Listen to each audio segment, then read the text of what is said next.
नाज़रीन, ब्रेक से पहले हम बात कर रहे थे डॉक्टर शहरियार नूरदीन के साथ पैदाइशी तौर पर पाए जाने वाले उन नक़ाइस के बारे में जिनका ताल्लुक़ पैरों से होता है या कूल्हे से होता है। आइए बातचीत का सिलसिला आगे बढ़ाएं।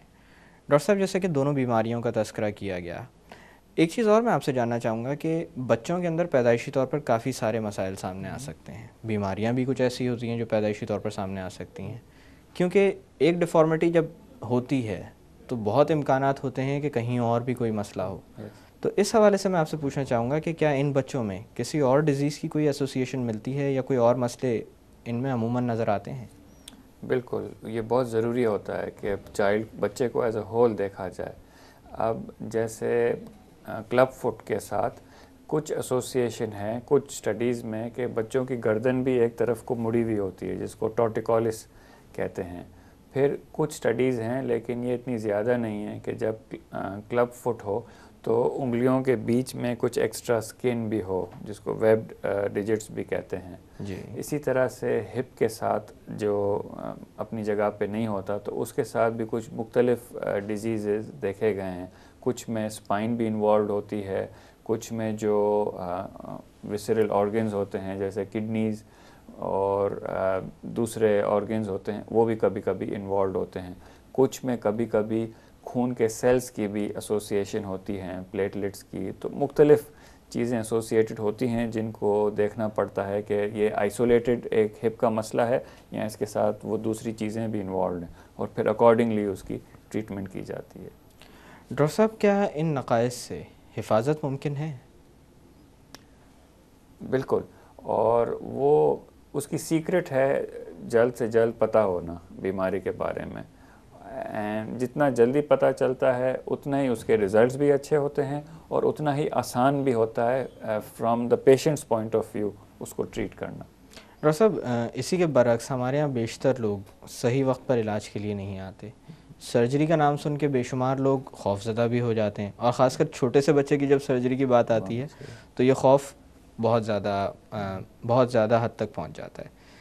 इसी तरह से मैंने अक्सर व बेशतर ये देखा है कि सर्जरी बार बार एडवाइस की जा रही होती है, लेकिन मरीज़ देख ही रहा होता है कि कोई और तरीक़ा इलाज ऐसा हो कि ये चीज़ हील हो जाए और सर्जरी की बच्चे को ज़रूरत ना पड़े। इस हवाले से मैं आपसे पूछना चाहूँगा कि डिले किस तरह की पेचीदगियों का बायस बन सकता है?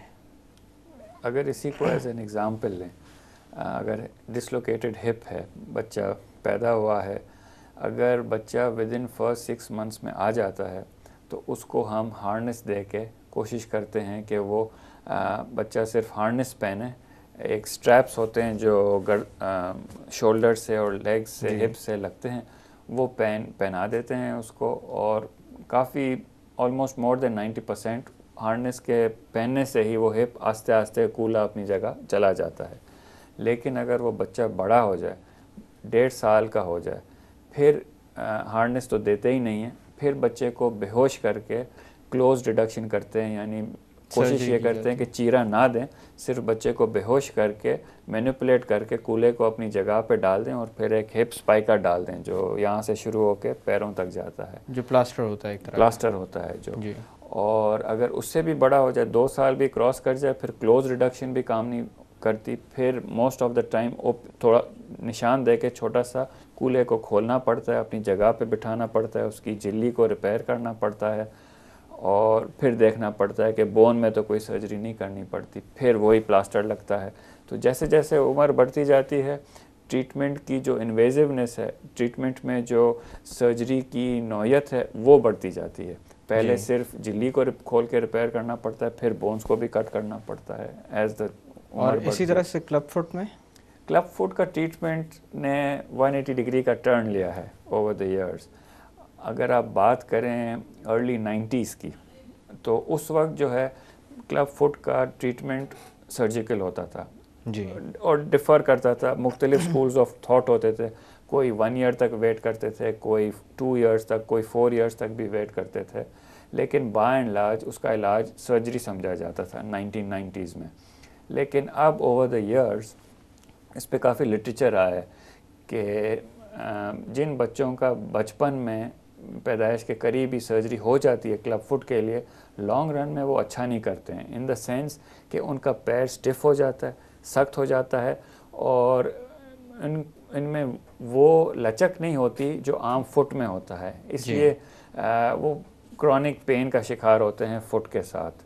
तो फिर लोगों ने इसका इलाज प्लास्टर से करना शुरू किया, और अब majority of the club feet अगर ये किसी सिंड्रोम के साथ एसोसिएटेड भी हो, मतलब कोई और बीमारी भी हो इसके साथ जिसका हिस्सा हो, उसमें भी अब तक काफ़ी अच्छे रिजल्ट्स आ गए हैं कि अगर प्लास्टर सही तरीके से लगाया जाए तो वो काफ़ी हद तक चांसेस यही होते हैं कि सीरियल प्लास्टर्स लगते हैं, जिससे ये बीमारी स्टेज बाय स्टेज उसको अपनी जगह पर करेक्ट किया जाता है। स्लोली हर प्लास्टर लगाते हुए थोड़ी थोड़ी आप करेक्शन करते जाते हैं, और with in a few plasters वो पैर ठीक हो जाता है। बट अगर वो करीब ना किया जाए पैदाइश के ये सारा ट्रीटमेंट, तो फिर आगे जाके ये प्लास्टर्स यूजली डोंट वर्क, फिर ओपन सर्जरी करनी पड़ती है।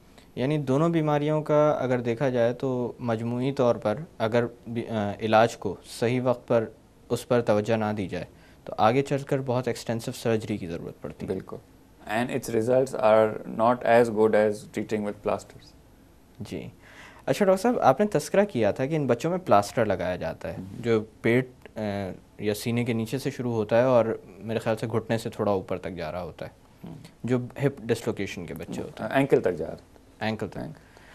तो डॉक्टर साहब, इस प्लास्टर के बारे में, या जिसको स्पाइका कहा जाता है, इसके हवाले से मैं पूछना चाहूँगा कि प्लास्टर अक्सर व बेशतर बच्चों में करने की ज़रूरत पड़ती है। प्लास्टर के साथ वालिदैन को किन चीज़ों का ख्याल रखना चाहिए ताकि बच्चा प्लास्टर के अंदर कोई इस तरह की शरारत ना कर बैठे जिसकी वजह से उसको नुकसान उठाना पड़े, या जैसे बेचैन होते हैं बच्चे उसकी बिना पर कोई ऐसी चीज़ ना हो जाए जिस वजह से प्लास्टर लगाया गया था उससे बड़ा मसला सामने आ जाए।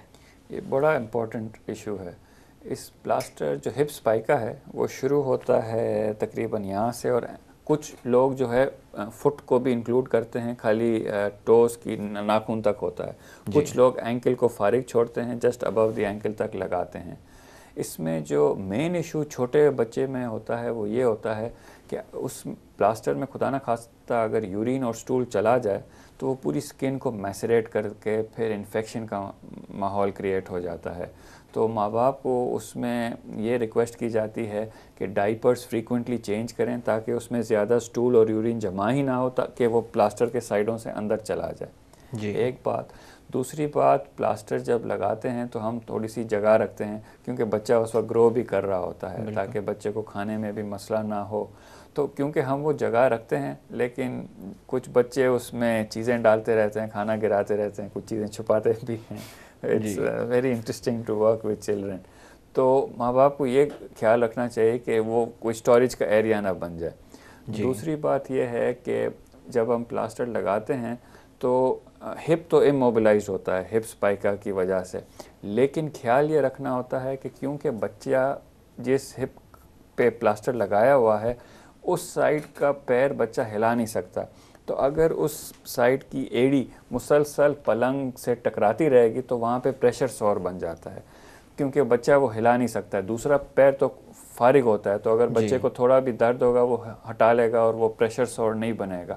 तो इसलिए माँ बाप को इंस्ट्रक्ट करना होता है कि उस जिस साइड पे सर्जरी हुई है या डिसलोकेटेड थी तो उस साइड को एलिवेट करके रखते हैं, और एड़ी फारिग होती है हवा में, किसी चीज़ से कांटेक्ट में नहीं आती तो सॉर ना बने।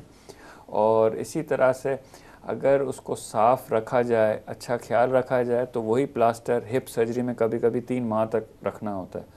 तो इफ़ इट्स केप्ट क्लीन तो वो 3 माह भी निकल जाएंगे, लेकिन अगर उसमें कोई मसले होते हैं तो फिर प्लास्टर चेंज करना पड़ता है। और बच्चे में चेंज करने का मतलब है दोबारा बेहोश करके उसको चेंज करना पड़ता है। इसलिए प्लास्टर और एनेस्थीसिया के अपने ख़तरात भी होते हैं। बिल्कुल, इसीलिए प्लास्टर की care is of utmost importance in a child. Doctor साहब, यहाँ पर थोड़ी देर के लिए बातों का सिलसिला रोकते हैं। नाज़रीन, वक्त हो एक छोटी सी कमर्शियल ब्रेक का। ब्रेक से वापस आकर कंजेनाइटल डिसलोकेशन ऑफ हिप और क्लब फुट के मुताल्लिक़ मज़ीद बात की जाएगी। Stay with us.